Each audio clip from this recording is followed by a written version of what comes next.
Happy Monday again, as always. So I'll give what I'm hoping are brief thoughts on this topic. If you read the title, you know, but I wanted to talk about election stuff, and I was a little bit back and forth on that, but I think it's important. The election is a very big deal if you're in America, but also if you're not. I know the US election affects the world around. I mean, you can see that just with the response so far with the greater world with Trump winning. You see there's already reactions from other countries, which is very fascinating to look at. It affects a lot of people, and then every country has their own elections. I'll admit I'm not quite sure the responses to those ones as ours, but if you live in the US, you know that it's very emotionally fueled and driven. And I'm young enough, I'm 28, this would be my third election that I have voted in, so they've all been ones with Trump running. And prior to that, I didn't pay a ton of attention to politics, so a lot of it's going off of what I hear, but you'll hear people say that it feels harder now to talk about it, and you used to be able to talk about politics with friends, and that's a very common thing to say in politics is, it used to be this way, we're gonna make it this way. And people are comparing to the past, and was it really that way? Was it really as bad or as good as we say? And so I can't speak to that, but the feeling that I have from what I remember being younger is that it was not as divisive of a topic. It was not as scary to talk about it. Again, I was under 18 during, I think the election before my first vote. I was 16, and I remember the 2012 one. The 2008 one.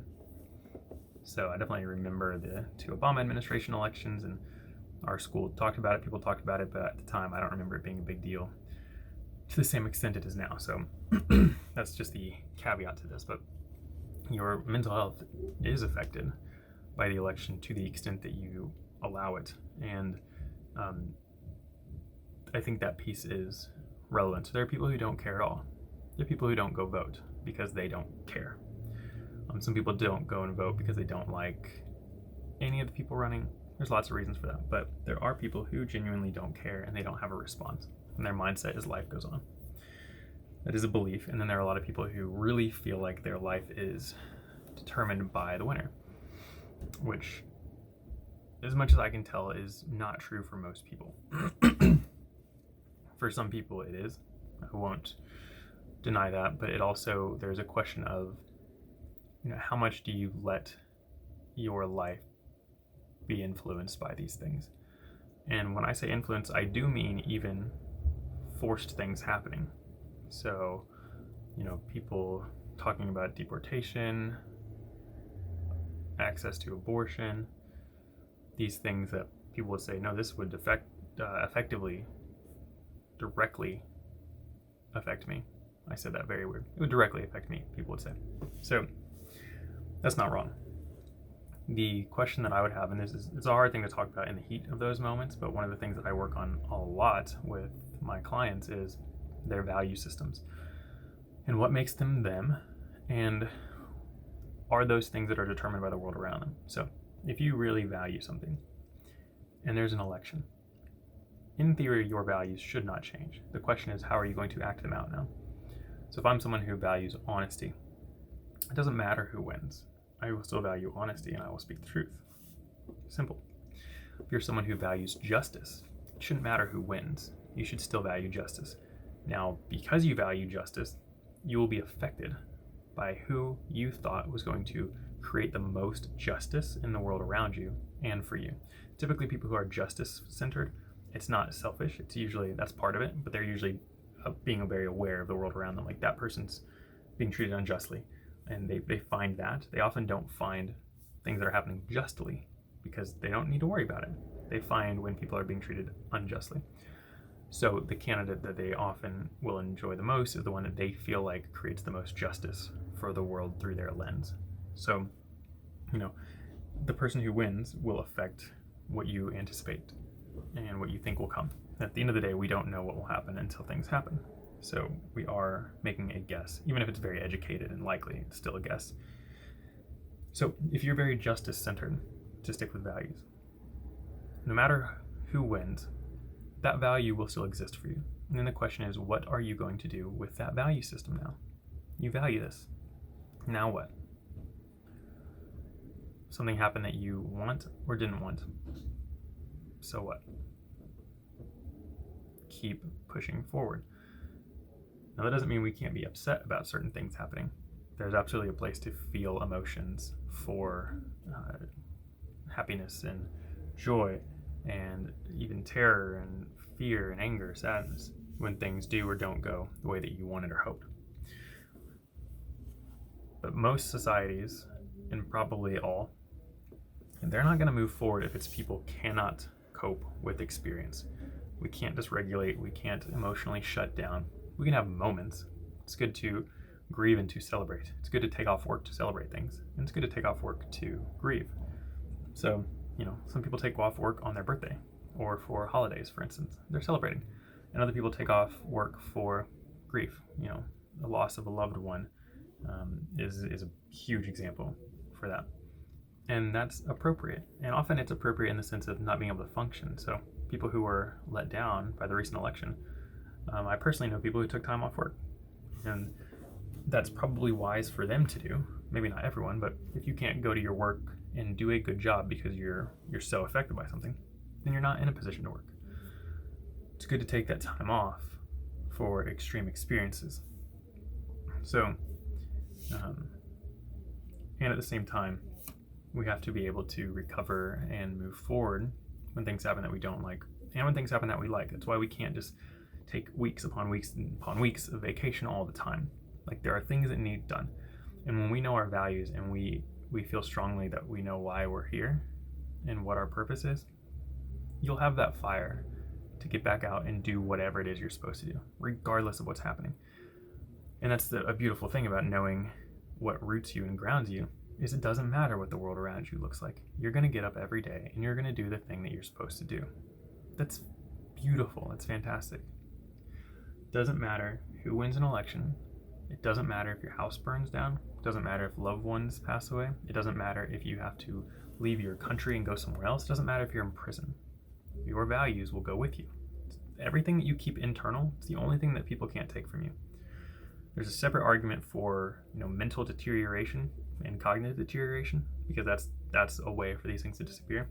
So shelving that conversation, I understand that happens, but the way to know if you have a value system that is very rooted in something strong is to ask yourself, if I was plucked up and thrown into a prison overseas, do I take everything I value with me? And what will stop a lot of people is they'll think, well, my family, like my spouse, my kids, yes, you value them, but there's probably a deeper value there, because not everybody values their spouse and their kids. You definitely see it more with spouses, why people get divorced. But you see it with people and their kids too. So it's not just that. There's a deeper thing there.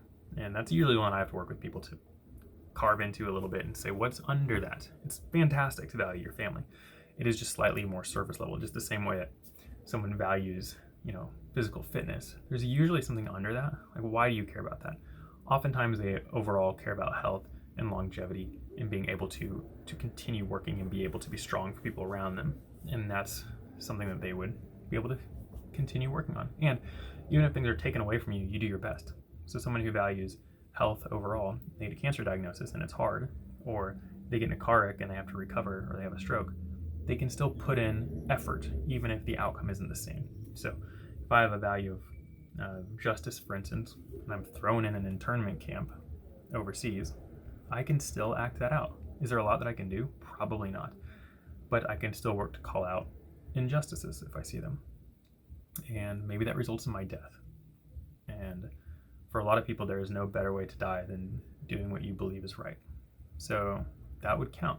Now, other people would make an argument that you should do what you need to stay alive. And that's a value of life at all costs. And actually, a lot of people, when you break it down, they don't believe in that, actually. There are a lot of things that people will not do. A lot of people, things that people, my gosh, words, there are a lot of things that people will do and won't do. So, I said I want to keep this kind of brief, because you can go really deep into this, and I would encourage everyone to read the book The Righteous Mind by Jonathan Haidt. It's at least 10 plus years old at this point, and it's one that I want to reread and talk about on this channel because it's a wonderful book about, I think the subtext is why good people are divided on politics and religion. It's fantastic, and I think should be required reading for anyone getting into any type of social work, sociology, psychology, mental health, politics, anything that requires you to work with communities. I think you should have to read that book. It is phenomenal. And I think a lot of it is pulled from the Hidden Tribes research. I believe that is the research. So look up Hidden Tribes study, and just the understanding that you get about political ideologies and religious ideologies and how this affects our interactions and why there are a lot of good people. And if you are someone who thinks that, I know people don't vote 50%, right? A lot of people don't vote, or they vote third party as well. So just for fun, we'll say 45 and 45%. But if you look at the outcome of the election, whether you're happy or unhappy, and you're thinking about the other side, and you're saying all of these people are XYZ, you are wrong. Plain and simple, and that is an extreme bias that you hold, and usually probably results because you don't understand the other side. So if you want to have a better understanding and believe that, and you want to believe the truth about what's going on with people, you have to pause. So people who, are being hateful towards everyone who voted for Trump, the reality is that most of those people are not awful people. You could be right that they're misguided or that they don't know what they're talking about. Those things are okay, but they're not bad people because you are that same person, and they might think the same thing about you. So we often sit on a high horse thinking we're better than other people. You are not better than the people that you are voting against. Maybe you're more mature, maybe you've done more good overall, but you are a person just like them, and you are capable of immense evil and immense good. And to immediately cast people as evil or bad completely shuts down the ability to interact. And I know some people say, well, I don't want to interact with them. If you're talking with someone who is actually a bad person and they're promoting bad ideas, and you say, I don't want to interact with that, that blows my mind. And I cannot believe it when people say that. Because my thing is, if somebody is promoting awful things, I think they are promoting awful things, wouldn't the best thing to do would be to try and become friends with them and show them that there are other ways to think? I know this might sound controversial, but this is why it can be appropriate to have friends that are racist, sexist, everything-ist, all the isms, all the phobics, not because you want to become like them, but to say, hey, I'm going to invite you into my life and show you that there is a different way to behave. I'm going to show you that this group isn't as bad as you think it is. I'm going to show you that you don't understand this. I'm going to show you that there is a different way. And I think that is healthy. And I think it's going to create a bigger problem for me to not only shun them, but tell them that they're awful and horrible people. It's going to fire them up more when I could pull them in and say there's another way.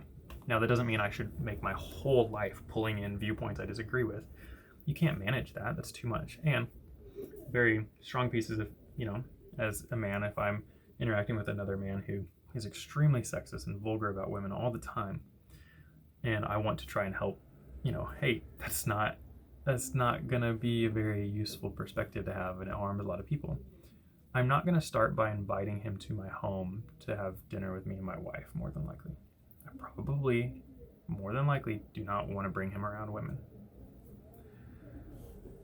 I'll start with being around men. I might bring him to a hangout that I have with some guys, and ideally guys that are not only not sexist, but can really speak strongly into the viewpoint of treating women appropriately. So there are lines for that. So like, if you have a mixed household, you don't want to use your kids as a way, racially mixed to be clear, you don't want to use your kids as a way to teach someone else that racism's wrong. You don't want to weaponize people you care about.